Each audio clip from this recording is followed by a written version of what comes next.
ये आकाशवाणी रायपुर है। छत्तीसगढ़ी समाचार बुलेटिन के संग किरण वर्मा के जय जोहार। अब सुनो आज के प्रमुख समाचार।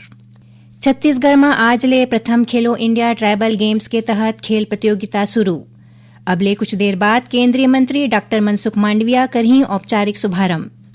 मुख्यमंत्री आज दीनदयाल उपाध्याय भूमिहीन कृषि मजदूर कल्याण योजना के तहत प्रदेश के भूमिहीन कृषि मजदूर मन के खाता में 495 करोड़ रुपया ले ज्यादा की राशि अंतरित करें।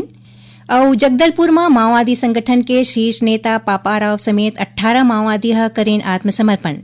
अब समाचार विस्तार ले। छत्तीसगढ़ में आज ले प्रथम खेलो इंडिया ट्राइबल गेम्स के तहत खेल प्रतियोगिता शुरू हो गई है। अब ले कुछ देर बाद रायपुर में केंद्रीय युवा कार्यक्रम और खेल मंत्री डॉक्टर मनसुख मांडविया ए प्रतियोगिता के औपचारिक शुभारंभ करही।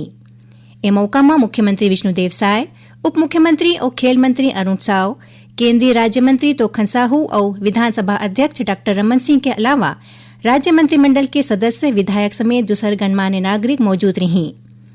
3 अप्रैल तक चलैया ए प्रतियोगिता के तहत एथलेटिक्स, हॉकी, फुटबॉल, तीरंदाजी, कुश्ती, वेटलिफ्टिंग और स्विमिंग के 7 खेल स्पर्धा हुई। एकर अलावा मलखम और कबड्डी ल डेमो खेल के रूप में शामिल करे गए है। खेलो इंडिया ट्राइबल गेम्स छत्तीसगढ़ के 3 शहर रायपुर, जगदलपुर और अंबिकापुर में आयोजित करे जाही। रायपुर में फुटबॉल, हॉकी, तीरंदाजी, स्विमिंग, वेटलिफ्टिंग और कबड्डी के प्रतियोगिता हुई, जबकि जगदलपुर में एथलेटिक्स और अंबिकापुर में कुश्ती और मलखम के प्रतियोगिता आयोजित करे जाही। खेलो इंडिया ट्राइबल गेम्स में देश के करीबन 30 राज्य और केंद्र शासित प्रदेश के 3000 ले ज्यादा जनजातीय खिलाड़ी और अधिकारी भाग लेवत हैं। मुख्यमंत्री विष्णुदेव साय आज बलौदाबाजार में दीनदयाल उपाध्याय भूमिहीन कृषि मजदूर कल्याण योजना के तहत प्रदेश के 4,95,000 ले ज्यादा भूमिहीन कृषि मजदूर मन के खाता में 495 करोड़ रुपया ले ज्यादा की राशि अंतरित करें। एमा आदि परंपरा के संरक्षक माने जाने वाला 22,000 ले ज्यादा बैगा और गुनिया परिवार शामिल हैं। ए मौका में मुख्यमंत्री विभागीय स्टाल मन के अवलोकन करें। संग्रह लाभार्थी मन सरकार के आने जन कल्याणकारी योजना के जानकारी दें। कार्यक्रम ला संबोधित करत श्री साय कहिन कि डबल इंजन सरकार के संकल्प परिश्रम के सम्मान, श्रमिक के कल्याण और भूमिहीन कृषि मजदूर मन के सशक्तिकरण करना है। जो भूमिहीन कृषि मजदूर है, किसान मन के काम करते हैं, लेकिन खुद उमन कर पास में भूमि नहीं है और हमारी सरकार पिछले साल से उमला 10,000 रुपया देने के काम करत है। इस साल दूसरे साल के आज उमन देत हम तो कर बड़ा फायदा होते। कौन अपन छोटे दुकान न बड़ा करत है, कौन अपन बेटा बेटी मन के पढ़ाई लिखाई में काफी किताब में को उपयोग करत है। तो इस तरह से हमारे भूमिहीन कृषि मजदूर मन के योजना के 10,000 के लाभ होते। केंद्र सरकार ओ खबर और सोशल मीडिया के जरिए फैलत अफवाह के खंडन करे है, जेमा दावा करे गे रहीस कि प्रधानमंत्री उज्ज्वला योजना PMUY के तहत LPG कनेक्शन पर रिफिल बुकिंग के समय सीमा ला संशोधित करके 45 दिन कर दे गए है। दावा में एहू कहे गे है कि गैर PMUY सिंगल बॉटल कनेक्शन पर नवा समय सीमा 25 दिन और डबल बॉटल कनेक्शन पर 35 दिन है। पेट्रोलियम और प्राकृतिक गैस मंत्रालय स्पष्ट करे है कि ऐसे कोनो बदलाव नहीं करे गए है और मौजूदा रिफिल बुकिंग के समय सीमा अपरिवर्तित है। शहरी क्षेत्र में 25 दिन और ग्रामीण क्षेत्र में 45 दिन बने हुए है, चाहे कोनो भी तरह के कनेक्शन हो।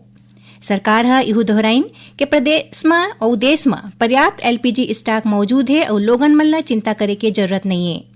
सरकार लोगन मन ले ऐसे गलत सूचना ऊपर भरोसा न करके ओला प्रसारित झन करें और अनावश्यक या घबराहट में LPG रिफिल बुकिंग ले बाँचे के सलाह दे है। यही बीच भारत पेट्रोलियम और Hindustan petroleum social media post में कहे है कि देश भर में ईंधन के कोनो कमी नहीं है। LPG, कच्चा तेल, पेट्रोल, डीजल और एविएशन टरबाइन फ्यूल के पर्याप्त भंडार मौजूद है और आपूर्ति श्रृंखला बिना कोनो रुकावट के सुचावत रूप ले चलत है। सर्वोच्च न्यायालय छत्तीसगढ़ सरकार डहार ले उच्च न्यायालय के आदेश के खिलाफ दायर विशेष अनुमति याचिका ला खारिज कर दे है। बता दन कि राज्य सरकार बछर 2021 में छत्तीसगढ़ लोक सेवा आयोग PSC के परीक्षा में चयनित उम्मीदवार मन ला नियुक्ति दे के उच्च न्यायालय के आदेश ला सर्वोच्च न्यायालय में चुनौती दे रहीस। मामला के सुनवाई के बाद सुप्रीम कोर्ट बिलासपुर उच्च न्यायालय के पहली के आदेश ला यथावत रखत चयनित उम्मीदवार मन ला नियुक्ति दे के निर्देश दिन है। छत्तीसगढ़ी समाचार बुलेटिन आप मन आकाशवाणी रायपुर ले सुनत हो। छत्तीसगढ़ के खबर ले है आपके वास्ता और खबर के विश्वसनीयता ले है हमार वास्ता। आकाशवाणी समाचार रायपुर के प्रादेशिक समाचार बुलेटिन के संगे संग हमार समसामयिक कार्यक्रम आप रेडियो के संग अपन मोबाइल में घलो सुन सकत हो। आकाशवाणी समाचार फेसबुक, ट्विटर और यूट्यूब में घलो हावय। हमार फेसबुक पेज हरे Chhattisgarh news on AIR, Twitter handle CGAIR news और हमार यूट्यूब चैनल हरे छत्तीसगढ़ AIR न्यूज। तो अब रेडियो के संगे संग आपके मोबाइल के माध्यम ले हम आप तक पहुंचत हन। छत्तीसगढ़ की हर खबर पर सुनत रहो आकाशवाणी समाचार।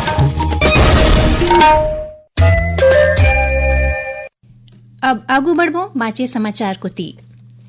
जगदलपुर में माओवादी संगठन के एक शीर्ष नेता पापाराव समेत 18 माओवादी मन पुलिस के वरिष्ठ अधिकारी मन के आगू आत्मसमर्पण कर देन। इमा 7 महिला घलो शामिल है। बताया जात है कि पापाराव माओवादी संगठन में स्टेट जोनल कमेटी के सदस्य रहीस और एखर ऊपर 25 लाख रुपया के इनाम घोषित रहीस।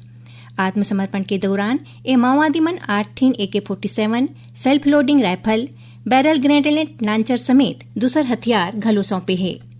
पापाराव और ओकर साथी मन के आत्मसमर्पण ला सार्थक कदम बतात मुख्यमंत्री विष्णुदेव साय ह एक घाव और दोहराइन कि सरकार ह अवैया 31 मार्च तक नक्सलवाद के पूरा उन्मूलन के लक्ष्य निर्धारित करे है। उन्हें उप मुख्यमंत्री और गृह मंत्री विजय शर्मा हकीन के पापाराव के आत्मसमर्पण के बाद अब छत्तीसगढ़ के माओवाद प्रभावित क्षेत्र में शीर्ष स्तर के कोनो भी माओवादी नेता नहीं बाँचे है। बस्तर रेंज के पुलिस महानिरीक्षक सुंदरराज पी बाँचे माओवादी मल्ला घलो समाज के मुख्य धारा में लहुटे के अपील करीन है। रायपुर के सांसद बृजमोहन अग्रवाल आज लोकसभा में छत्तीसगढ़ में रेल अवसंरचना के विकास के संबंध में सवाल पूछिन। जवाब में रेल मंत्री अश्विनी वैष्णव बताइन कि रेल मंत्रालय दीर्घकालिक दृष्टिकोण के संग स्टेशन मन के पुनर्विकास बर अमृत भारत स्टेशन योजना शुरू करे है। ये योजना के तहत स्टेशन में सुधार बर मास्टर प्लान तैयार करके ओला लागू करना है। ओमन बताइन कि अमृत भारत स्टेशन योजना के तहत अब तक 1338 स्टेशन वाला विकास बर चिन्हित करे गे है। एमा छत्तीसगढ़ के 32 स्टेशन घलो शामिल है। श्री वैष्णव जानकारी दिन कि ए योजना के तहत छत्तीसगढ़ के 5 स्टेशन के काम पूरा हो चुके हैं।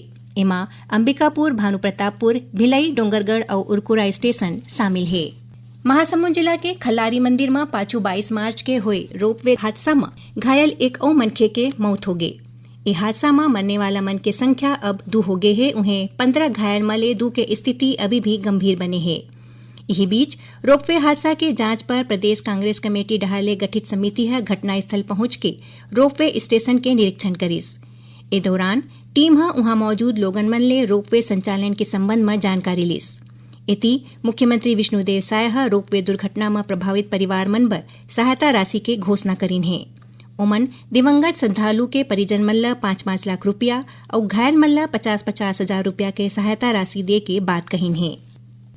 सर्वोच्च न्यायालय के निर्देश के बाद छत्तीसगढ़ उच्च न्यायालय NCP नेता राम अवतार जग्गी के हत्या के मामला में सुनवाई फिर शुरू कर दे है। मुख्य न्यायाधीश रमेश सिन्हा और न्यायाधीश अरविंद कुमार वर्मा के डिवीजन बेंच ए मामला में आरोपी अमित जोगी और राम अवतार जग्गी के बेटा सतीश जग्गी ला नोटिस जारी करके कोर्ट में उपस्थित होए बर कहे है। बता दन कि 4 जून 2003 के NCP नेता राम अवतार जग्गी के गोली मार के हत्या कर दे गे रहीस। ए मामला में 31 अभियुक्त बनाए गे रहीस। अमित जोगी ला छोड़ के 28 लोगन मन ला सजा सुनाए गे रहीस। उन्हें 31 मई 2007 के रायपुर के विशेष अदालत सबूत के कमी ला देखत अमित जोगी ला बरी कर दे रहीस। आखिर में प्रमुख समाचार एक घाव फेर। छत्तीसगढ़ में आज ले प्रथम खेलो इंडिया ट्राइबल गेम्स के तहत खेल प्रतियोगिता शुरू। अब ले कुछ देर बाद केंद्रीय मंत्री डॉक्टर मनसुख मांडविया कर ही औपचारिक शुभारंभ। मुख्यमंत्री आज दीनदयाल उपाध्याय भूमिहीन कृषि मजदूर कल्याण योजना के तहत प्रदेश के भूमिहीन कृषि मजदूर मन के खाता में 495 करोड़ रुपया ले ज्यादा के राशि अंतरित करीन। और जगदलपुर में माओवादी संगठन के शीर्ष नेता पापाराव समेत 18 माओवादी करें आत्मसमर्पण। एकरे संग छत्तीसगढ़ी समाचार बुलेटिन इहें सिरावत है। जय जोहार।